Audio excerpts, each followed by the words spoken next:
Welcome and thank you for downloading this Wholesale Investor CEO interview, where we will be speaking with the Director of Ringfence Capital, Mr. Rod Hammersley, about their latest fund opportunity for eligible investors. By way of brief introduction, the Ringfence Capital Fund is a new and unique fund that offers investors exposure to both retail property and business opportunities that provide a strong and secure cash flow with potential for growth through efficient management and value-add strategies. Rod Hammersley, welcome. Hi Daniel, how are you going? Very well, thanks. Yourself? Yeah, very well. So Rod, what is the Ringfence Capital Fund and how did it come about? Yeah, well look, as you've sort of alluded to, the fund is being established to acquire supermarket businesses and the freehold assets that they operate from within. Over the past 2 years, members of our group have been remotely managing 3 existing regional IGA stores in Western Australia, being Onslow, Boddington and Esperance.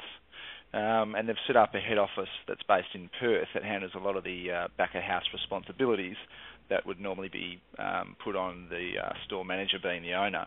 And they include administration, wages and payroll, product orders, distributions, etc. So I guess the team have seen the merit in that model, having been operated for a couple of years, and we're now keen to acquire some further assets in what is, I guess, a new structure for the group.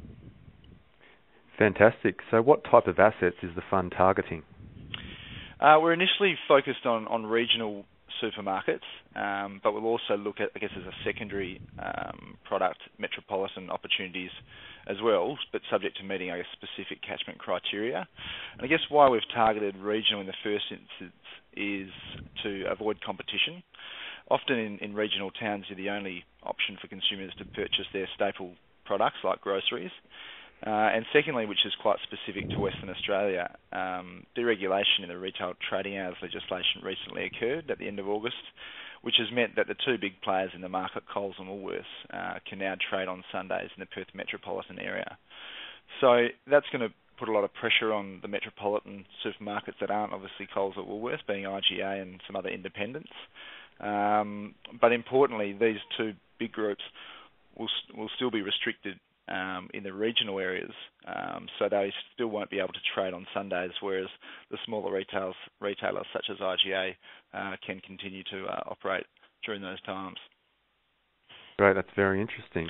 And yeah, what so efficiency? Look, just on that as well, I suppose, is we do have an initial focus on Western Australia, and the group does have ambitions to grow the fund nationally. I think more specifically in states such as Queensland, which I guess is more due to the background of the different people within the group, which I'll touch on a little bit later.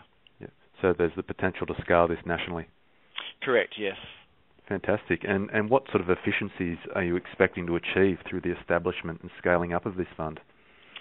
Well, look, as we continue to acquire assets and I suppose therefore increase the size of the fund, we're expecting a number of economies of scale, which will have a positive impact, on investor returns.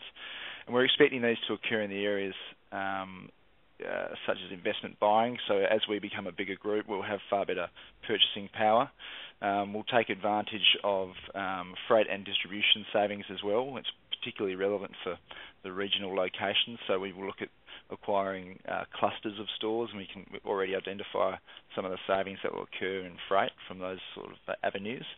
And also becoming, as we become a bigger group, we'll become more efficient in the way we operate our business and also look at branding ideas as well. Fantastic. And I know you've assembled a very impressive management team around this fund. Can you perhaps elaborate on the managers of the fund and touch briefly on the structure? Yeah, sure. Look, we've brought together, I guess, a very experienced group, covering off on property, supermarket, finance, and also funds management areas. Of particular note is the strength of our investment committee with the inclusion of Rod McPhee. Rod was previously Managing Director for Action Supermarkets, which grew from having a turnover of approximately 130 million through to 1.3 billion during his time there, going from, I guess, a smaller operated business through to a listed entity known as FAL, and which was ultimately bought out or acquired by Metcash. So He has, I guess, a lot of significant experience in the management of supermarkets and especially in the rollout of new stores in areas including Western Australia and also Queensland. And I guess that sort of touches on what I mentioned before, and that's where we sort of take confidence in going into new areas such as Queensland from our base here in WA. So we're lucky to have him on board. Sitting at the fund manager level is myself, Adam Zorsey and Kim Slatcher. We've been involved in the property industry over here, and Kim actually set up the original group that acquired and managed the IGA stores 2 years ago. So we've got a good spectrum of skill sets, and that'll set high-level strategies all the way through to implementation, which is important for the group. Fantastic. And the structure of the fund, Rod? Yeah, from a structure perspective, we've investors, I suppose, every dollar that an investor invests in the fund will give them exposure to both a master property trust and a master business trust, and they'll be bound by a stapled security. So as we acquire assets, when we acquire businesses, they'll be put into the master business trust, and the properties will be put into the master property trust, and that's really been designed to give us ultimate flexibility in dealing with all of the assets individually if required. We spent a lot of time and some considerable costs, I guess, on legal costs to ensure that we have the structure right from the beginning and ensure that we have the ultimate tax outcome, I suppose, for people coming into the fund. And how long is the investment period, and what exit strategies are available for investors? Yeah, the term of the investment we've set at just under 5 years, so that expires at the 30th of June 2017. And at that point, investors will vote to either continue or to exit the fund's assets. But prior to this date, the fund manager will be preparing for an exit from the fund, and there's a number of options that we'll be exploring. They include a trade buyout, potentially by one of our competitors, an exit potentially via private equity investment, or even a public listing. So there are precedents in the marketplace for all three of those exit options, and they'll be explored once we get to the scale and size that we're desiring to get to. Great. So talk us through, if you could, the financial returns for investors and the fund's position with regard to debt. Yeah, look, this is probably why we were attracted to this type of product initially, and we think it provides a very robust and good exposure for investors. They're getting exposure to both property and also business risk. But as fund managers, we're setting a benchmark of cash distribution to investors of 15% per annum, and that's paid quarterly.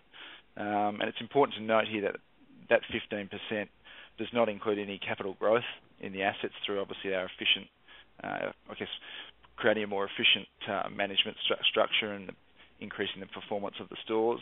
And it doesn't actually account for any of the economies of scale that we talked about earlier that we expect to have from growing the size of the fund. So ultimately, we're looking at each individual asset on their own merits, and in bringing them into the fund, we expect to have obviously upside in scaling up the fund, which hasn't been taken into account when we talk about that 15%.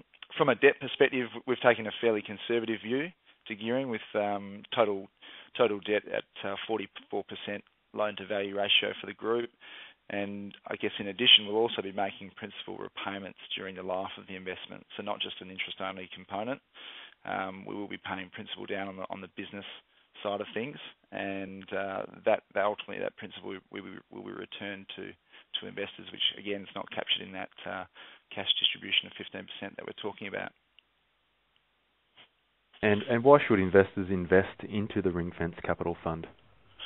Yeah, look, I guess we've highlighted a few points with regards to why people should get involved, and I think first and foremost there's very experienced management behind the fund. We've tried to cover off on, I guess, all the different facets that are required to ensure success in both the property side of the equation and also the supermarket business. We feel the returns are very attractive when you compare it to other product that's in the market. We think the economies of scale that we talked about earlier, which are real, will provide us with uplift on those returns, and especially the returns that are, I guess, set out within our information memorandum. Yes. We're also attracted to the supermarket side of things because it's grocery at the end of the day. It's a staple product, and people have to buy food. It's not like other sectors of the retail industry at the moment that are that are struggling, which include fashion and whatnot. And I suppose as an investor, it's a bit more of a tangible product than investing in the equities market, which is obviously subject to serious fluctuations and volatility at the moment. The conservative gearing is a positive, I feel, and what's also important is that members of the fund manager are also investing. So we're co-investing with people that want to get involved with the fund. Yes. Well, thanks for taking us through that overview of the Ringfence Capital Fund. Where can we find out more information on the Ringfence Capital? Well, look, if you go to the Wholesale Investor website, we have some brief information about the fund, about the people behind it. If you register, complete the registration of interest, then your details will go directly to us, and we'll be in contact with you to discuss further. And we do have an information memorandum available as well that we can provide you. Fantastic. Thank you, Rod. Okay, thanks very much, Daniel. Appreciate that. Bye.